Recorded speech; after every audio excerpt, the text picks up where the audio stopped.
Hey y'all, this is Nathan Walldorf, and I'm just coming to you today to talk to you about some complications you might have while selling a house on your own. So one of the first ones and big ones is going to be accessibility to show the home. So when you put a house on the market, at least as a realtor, when we put a house on the market, we're getting back-to-back bookings all day long that first day very often. So you've got to be accessible to show it somehow. And honestly, some of the state laws aren't allowing us to have a big group of people in a house at one time with COVID. So you got to think about safety as well. Hey, another issue you need to consider is multiple offers. What happens if you get multiple offers on your property? How are you going to handle that?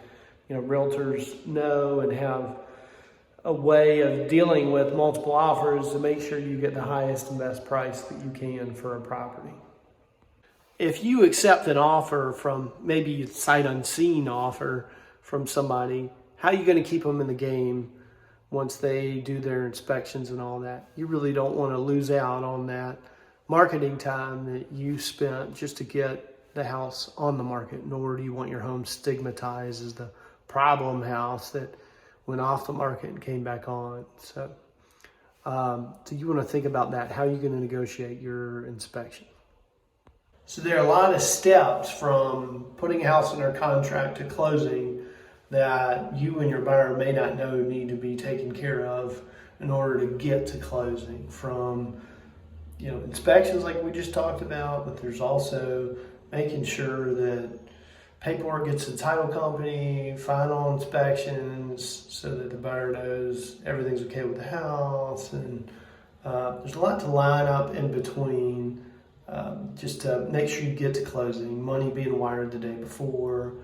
So you're going to need to know how and when to make sure everybody's on the same page with getting everything done.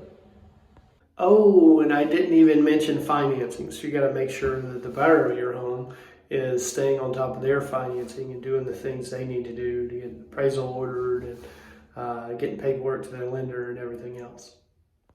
Finally, there are the questions of what do you do if your buyer wants to occupy the house before closing?